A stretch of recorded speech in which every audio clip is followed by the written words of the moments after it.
back to Everything Anime Podcast. I'm going to your host, Shinry, here with Everything Anime Podcast, talking from anime, manga, video games, TV shows, and a real topic I talk about. Today's video is on One Piece. I forgot the chapter, so I'm not going to lie, but I was right and I was wrong. My One Piece film Red Theory is officially canon, and we're going to get into that part about which specifically is canon and which one's not. And also, what the fuck? We know why Garp and Roger teamed up. It is incredible.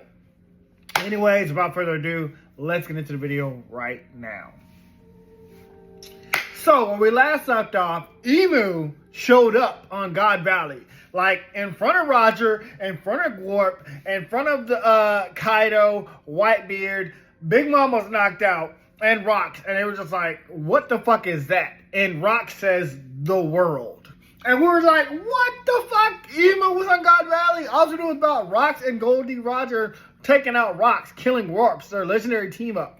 And by the end of this chapter, you understand why and how. Now, I had two theories. My first theory was that One Piece Film was canon because Goldie Roger found Shanks in a treasure chest, just like Shanks found Yuta in a treasure chest.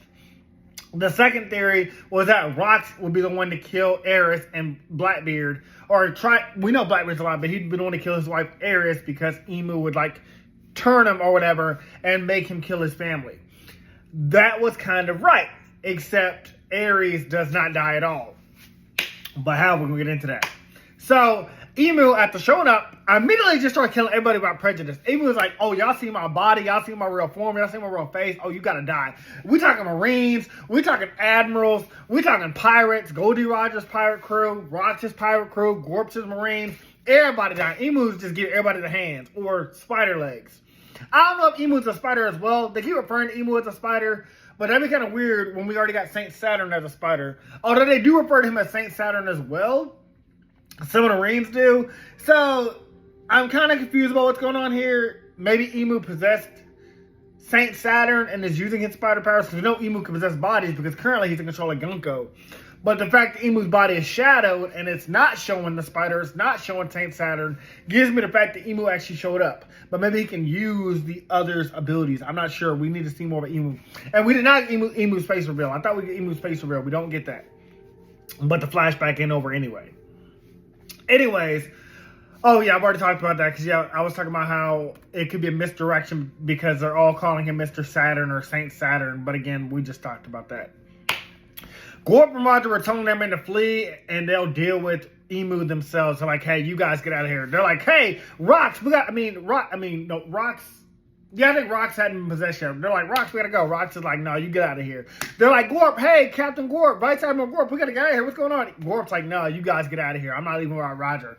They're Shaky and Rayla like, Roger, we gotta get out of here. Roger's like, nah, bro, I want to see this to the end. I want to see what happens. I want to see what's going on here. This is world building right here. Roger was like, I want to see what this is. I want to fight this thing. Emu also calls Rox Davy Jones. I think specifically because he either looks like him or he knows he's a descendant of the Davy clan. And he also came to God Valley specifically to kill Rox. He's like, you are the last member of the Davy clan. You and your son Teach, and maybe Ares. I don't know if Ares married into the family. I think Ares married into the family because Rox has D in his name. We don't know if Ares has a D in her name. Maybe she did because she married into the family. But he came here to kill all of the Rox clan, but specifically Rox himself. I mean, all of the Davy clan, but specifically Rox himself. He's like, you're the one preaching Davy's word. You're the one going around the world. Yeah, you're a threat to me. Also, Rox cuts one of Emu's tentacles, and I thought, wow, that is incredible. Rox has to be incredibly strong. We already know Rox is strong. Rox took on Roger. He took on King Harold. He took down. We saw we heard about his hypes throughout like the newspaper, the News Morgan. But to damage Emu, I was like, okay, Rox is on the other level. He is the other bitch. He came here to throw hands. Okay, Emu, you want to show your face? Okay, Rox ain't afraid of you. I was like, that's really fucking cool. Garp seeing Emu damage and how disgusting Emu is, he actually decided to team up with Rox. He's like, hey, you killed the Marines, you killed our allies. I don't care if you're with the world government. I don't care if you're a celestial dragon. I don't care what the Goro say. The fact that what you did here is disgusting and you're part of this manhunt, oh, you're going down. Garp was ready to throw hands with the world government. It's surprising that Emu let Garp stay in the Marines after he saw his true form, supposedly. Or even Saint Saturn's true form. Because we know Emu and these 5 elders, they kill people who see their true forms, who see their true faces. So it's surprising that Garp, even knowing what Emu looks like, in present day, in current timeline, still was with the Marines. It's kind of crazy. But we know Garp, deep down, is a good person. He wants to change Marines from the inside. He believes that there is good in the Marines. So again, Garp's already redeemed himself several times. Dragon, meanwhile, nearly made it out the island to escape with Shanks when something else crazy happens. Dragon was still running with Shanks. He didn't even see Emu's face. He just like, I gotta get this baby out here. I can do one good deed. But that's when a pirate named Captain John, who seems to have the same powers as Captain Kidd, was pulling all the treasures and shipped himself with his magnet powers.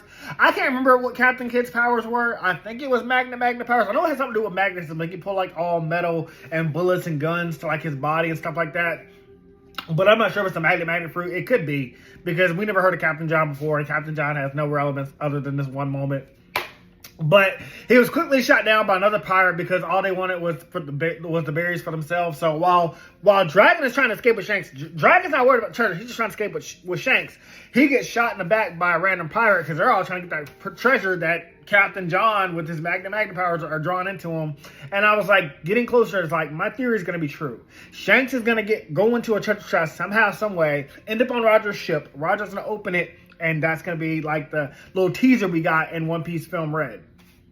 I also love that, like in One Piece Stampede, Big Mom rejoined the fight. So Big Mom, she got knocked out by Kaido for a little brief moment, but she woke up and saw Umu's face too. Big Mom was there. I love that. Big Mom, I love that you got the fuck back up, because we know you on the same level as Kaido. Kaido just caught you off guard. But Kaido, Whitebeard, Garp, Roger, and Rocks all attacked Emu at once. And this incredible fucking panel, I'm going to show it off to you. This is actually going to be the stopping point of the original video.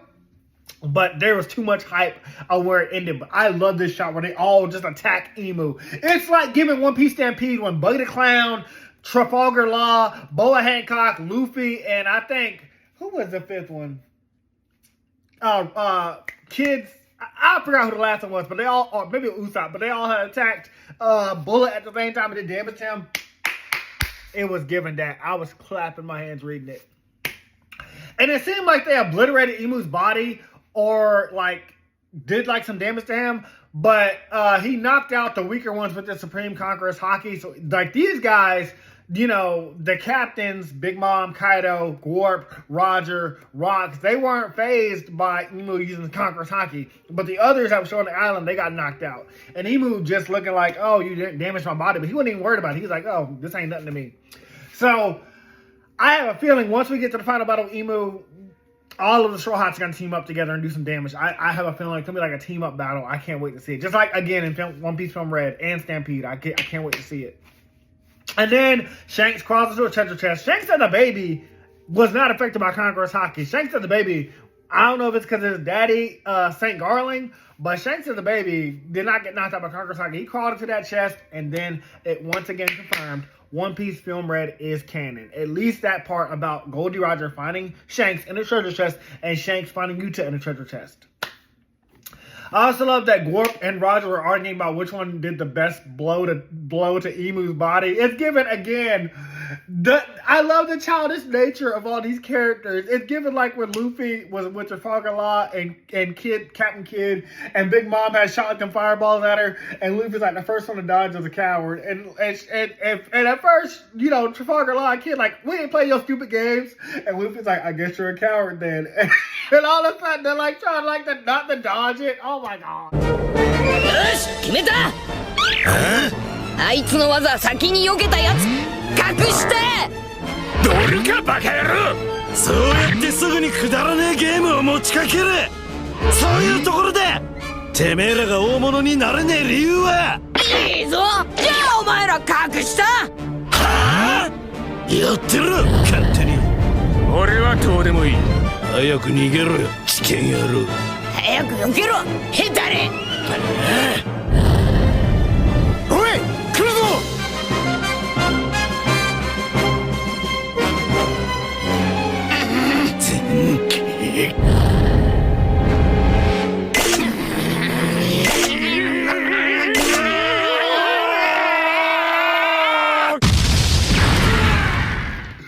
love the humor in One Piece, and I love that Roger and Garp had that kind of friendship. But again, Emu wasn't even fazed by the damage to his body. Instead, he's focused on Ares escaping with Teach. And Teach / Blackbeard. So you know Blackbeard's true name is Teach. But Teach is a baby at this point.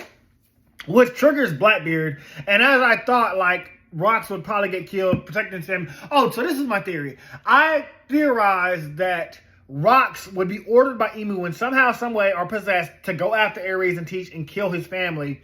And I thought maybe he would kill Ares, and then, you know, Rox and Roger would take him down before he could kill Teach. But again, that's not what happens. But that my theory, that's what I was getting at. I was like, my theory is possibly coming true for that one too. But no, now we know why Garp and Roger teamed up. Oh yeah, I've already mentioned all this. Emu had possessed, he possesses Blackbeard, Rox. He does that Omni reverse thing, and he starts turning Rox into a demon. And I was like, oh shit, because again, this is where I was going to end the chapter, but I was like, oh shit, he's going to make Rox do a God of War / Kratos thing, where Kratos covered in the ash of his family. No, I think Kratos got tricked by the God of War to kill his family, or Zeus, and then like the ashes of his family were like on his body or whatever like that. Not that that would happen to Rox, like Rox is covered by the ashes of his family, but like the fact that like Kratos got tricked into killing his family, his wife and daughter. I thought the same thing would happen to Rox, but Rox would die because of it, because Garp and Roger would obviously stop him. But hold on, because Rox is far stronger than Emu thinks. Rox is far stronger than even I think all of us could have thought, because he not only suppresses or like retains most of his like humanity, despite Emu's like turned him into a demon. Emu's trying to control him, and this guy's like, oh, you thought you could just turn me into a demon and I would obey you? Hell no. Now, Rox, he still put him in a fight because, again, he's getting possessed, but he's just still, for this moment, he's got a part of himself that's fighting back. I wish I could give a good example. I guess it's like when Voldemort was trying to take over Harry and the Order of the Phoenix, you know, like Voldemort had taken over Harry's body, and he's like trying to control Harry, and Harry's like fighting back. That's pretty much what's happening currently with Rox. He's able to put back up a fight. And then Rock tells us something that might be connected to the Void Century. Davy D. Jones was once the king of the world. So I was like, does that mean he and Joy Boy were friends? Because I thought Joy Boy was like their representation of freedom. So Davy D. Jones was the king of the world, and this is the first time we've ever heard this. We only ever heard about Davy D. Jones since Rock showed up. I was like, well, what is the king of the world? But this immediately angers Emu, and Emu tells him like their feud existed long before his time, and that Davy D. Jones was never a king. So now I'm thinking, was Davy D. Jones and Emu brothers? Are they siblings? Are they rivals? Are they like, you know, Shanks and Mihawk? Are they like Zoro and Luffy? Zoro and Sanji? Like, what is this feud that's got Emu so triggered that the fact that Rox brought up Davy D. Jones? And so now I was like, so now we got Emu, Davy D. Jones, a Princess Vivi connection, because we don't know who exactly Princess Vivi is to Emu, but we know that he had like a poster that looked like her, Joy Boy, all having something to do with the Void Century. And I was like, new mysteries unlocked. There is more mysteries in One Piece that we don't have answers to, and I love that. I love when a story gives us more questions than answers, because it keeps you interested, it keeps you engaged. Sorry, I'm looking at something real fast.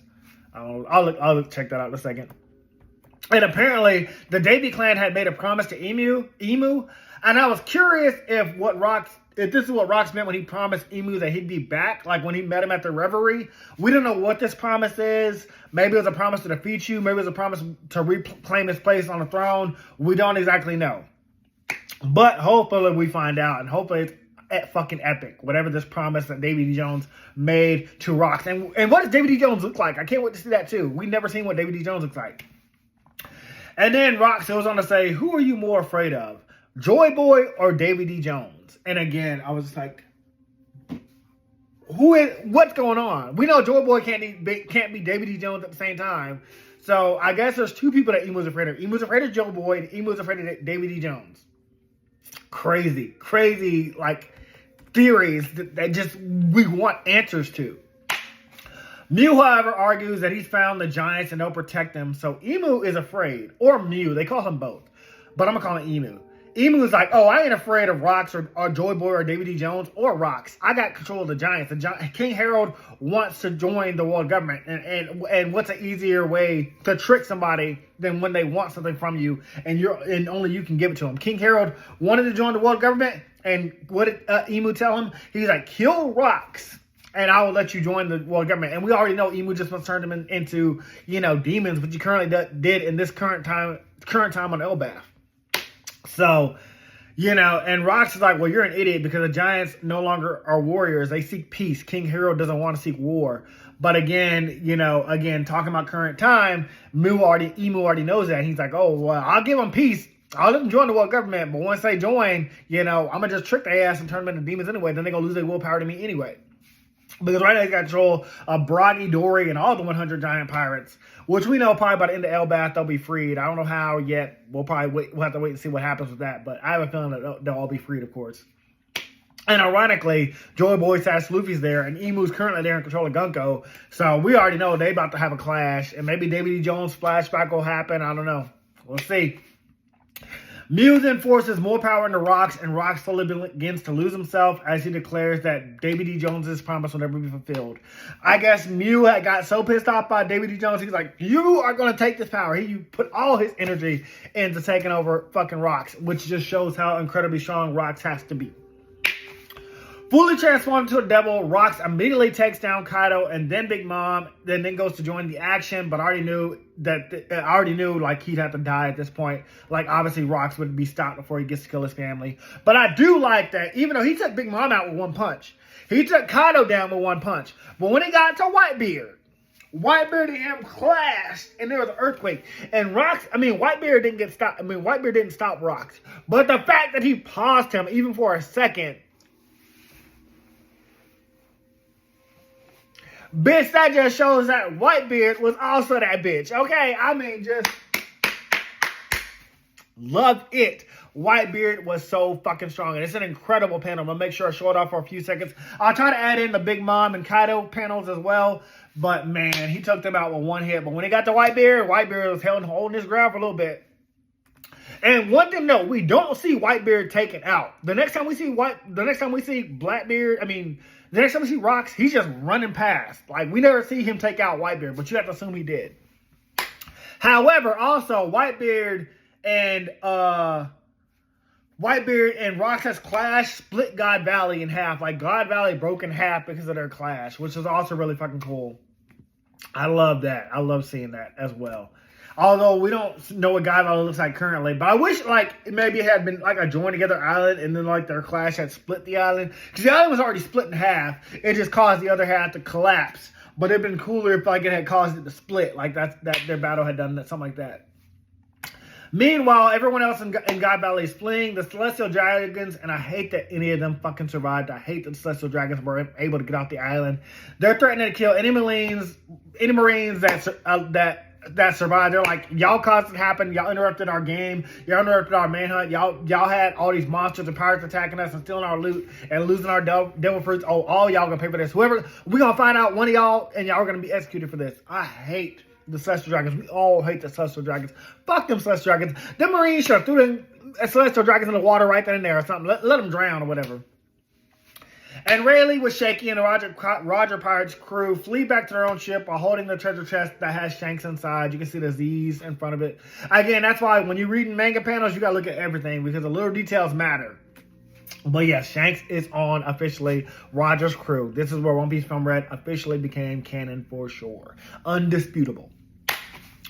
We then get another cool full circle as Dragon remained on the island, sobbing that he couldn't save Shanks or any of his crewmates. Because remember, if Dragon didn't go along with the Marines' manhunt, they said they'll kill your whole platoon. If anyone in Dragon's platoon had disobeyed an order, all of them would have been killed and probably put in a manhunt too. So Dragon was like, I just want to do one good deed. I just want to save a baby, and I couldn't even do that. Dragon was beating himself up.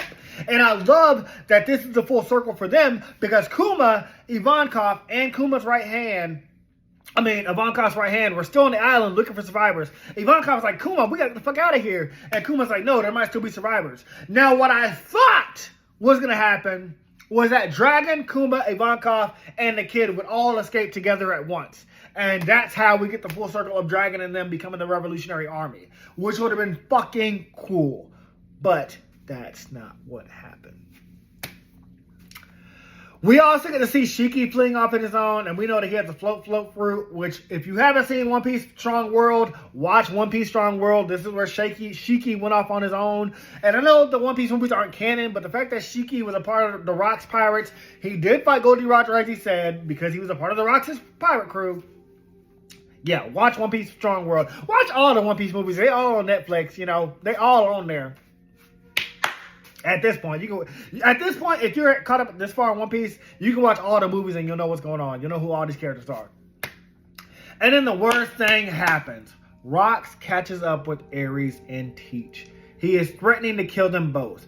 And I was assuming because, you know, Ares doesn't have a devil fruit, she's like, hey, if we jump into the sea, we can escape Rocks. And I was like, okay, Garp, Roger, where you at? Y'all got to show up. Y'all got to save the day. Obviously, y'all were going to stop him. But before they could even do anything to get to the sea, Ares and Teach, the Marines have already fired cannonballs at them. So it don't matter if Ares and Teach escape Rocks, they're going to get hit by the cannonballs. And if they don't get hit by the cannonballs, they're going to be killed by Rocks. And so I was like, okay, maybe Garp stops cannonballs, maybe Roger stops Rocks, and maybe Ares and Teach don't die. Maybe that's what happens. But no. Subversion of expectations unlocked. Kuma appeared. Kuma saved Ares and Teach. Bitch. When I say I did not expect that, I thought Ares would die. That means Teach's mother, Ares, is out there somewhere. She might have died of old age. I don't know. I'm assuming she'd be very old by now, but Ares is alive out there somewhere in One Piece. Or she passed away of old age. But I love that Kuma had remained behind after saving Dragon, after saving Ivankov, after saving Ivankov's right-hand man. He remained behind. He was going to save every survivor. And he got them out of there. Fucking love that. And he got himself out of there at the last second. Oh my God. My theory was all wrong about that. That Ares would die. Now, Emu, he was watching the whole thing. He's just like, The Buccaneer boy got away. One of the Davy clan is still alive. And Blackbeard's wife is alive. Oh well, Rocks kill everybody else that's on this island and make sure nobody else escapes. I was like, oh my God. Emu said 0 survivors. Garp, why are you still with the Marines? Why did Emu kill you? I need the answers. I need the answers, Oda. I need them next week. Meanwhile, Roger and Garp's crew were beginning to leave their captains behind, but they wanted to stay behind, but, you know, Garp and Roger's like, we're not leaving. This ain't over yet. So they're like, y'all get out of here. You know, Rocks is still being controlled by Emu. We got to stop them. And I also love that they both sorry about that. They're taking a break breath. They go, they're like, Rocks, get out here. I fucking love it. Oh, that was such an incredible panel. Again, just One Piece, perfect fucking world building. And so the legend becomes true. Rocks, with his inner voice, using the voice from within, I forgot what they call it, the voice that like only the people with Conqueror's Haki can hear. He pleads with Roger and Garp to kill him. He's begging them. He's like, I can't stop myself. Emu's controlling my body. I don't want to do this. Kill me. And he runs at them both. And Garp and Roger are both shocked, but they're ready. They're ready to fight. And obviously they're gonna like listen to his pleas. We now know why Garp and Roger killed Rocks. We know the official reason. He begged them to do it so he could not kill anybody else, so he could not be controlled, so he could not be a pawn. His son's alive, his wife's alive. He's happy. He almost killed him. That would have destroyed him internally. And, you know, Roger's a good man. He's obviously going to do it. Garp's a good man. He's going to do it. Fucking love it. Theories. What can I say? Obviously, the next chapter, we're going to see that they took down Rocks. But what did Emu do? Did Emu really escape and let Roger? Did Emu give Roger that infliction?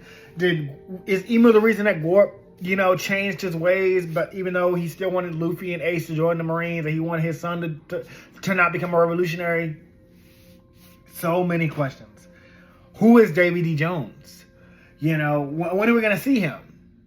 So many unanswered questions. And the fact that Teach escaped, because yeah, my third theory was that Whitebeard would adopt Blackbeard / Teach because Ares died as a favor to Kaido. I mean, as a favor to Rocks. And that could still happen. Whitebeard, I'm getting all these names mixed up. Whitebeard could still adopt Teach because, you know, he was his captain's son. And obviously, you know, Whitebeard cares about family, cares about things like that. So obviously, you know, he feels that connection and maybe Teach as well.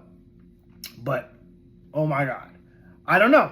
We'll see what happens next week. Anyways, very exciting chapters this week. I hope you guys enjoyed these. What did you think about these 2 chapters? Let me know in the comments below. Let's talk about it. Let's theorize together. Anyways, I'll see you guys next video. I'll talk to you later. Bye. Hey guys, this video was sponsored by me, the author of the Shinry series, the Chronicles of Wayne, and Monsterverse. So I figured I'd do this outro a little bit different by showing you guys what you guys would be checking out. So, the Shinry series starts with Book 1, Shobu Samurai Project Aryoku. 10 years after the death of his parents, Shobu Samurai returns home seeking vengeance, but instead faces a choice to save his home from shadow creatures, blood beasts, and an organization once thought dead.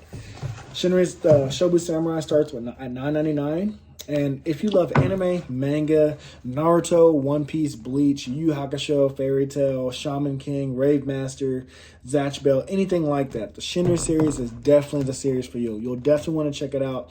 The Sword of Light is probably the thickest one so far. And then these books are 2. This is Enter the Dread Zone Tournament. And the series original ending, Arado, the Legendary Conjuring Master. So, and I'll just show you guys some of the covers. Really proud of all of these. But I hope you guys check it out. If you don't like that, I also have the current published books for the Chronicles of Wayne, Love Be Damned, Cotton Candy, Full Moons, Fabled Lovers, A Cursed Virgin's Bite. If You Go Where Monsters Dance, Red will Rain Over Your House. Love Be Damned. Now, the Chronicles of Wayne is about a geeky guy, or a nerdy guy in high school. His senior year, he has a crush on the hottest guy in school, because of course he does. He's only got one best friend, and her name is Barb. Well, the hottest guy in school turns out to be a werewolf. And to make the story more interesting, he bites Wayne and turns Wayne into the first ever wolfman in the last 10 years. And because of that, it was also a sacred law that wolfmen should never be created. I don't want to get into too much of the Chronicles of Wayne without spoiling it, but I can tell you it's very short. This one sells for $6.99, and Love Be Caged right after it. The ending of this trilogy, Love Be Liberated, comes out in October. So I'm going to definitely do a more full in-depth review of this one. But yeah, it's an LGBT fantasy fiction story about werewolves, vampires, white witches, a dark warlock, and, well, many, many more surprises to come. So if you guys like to read, I definitely recommend. These are all the books so far in the Shinry series, except for Shinry's Beginning. I do have that one, but it's just not here with me. But yeah, I appreciate a like, support, or just a review on Amazon. Either way, thank you guys for watching. I hope you guys have a great day.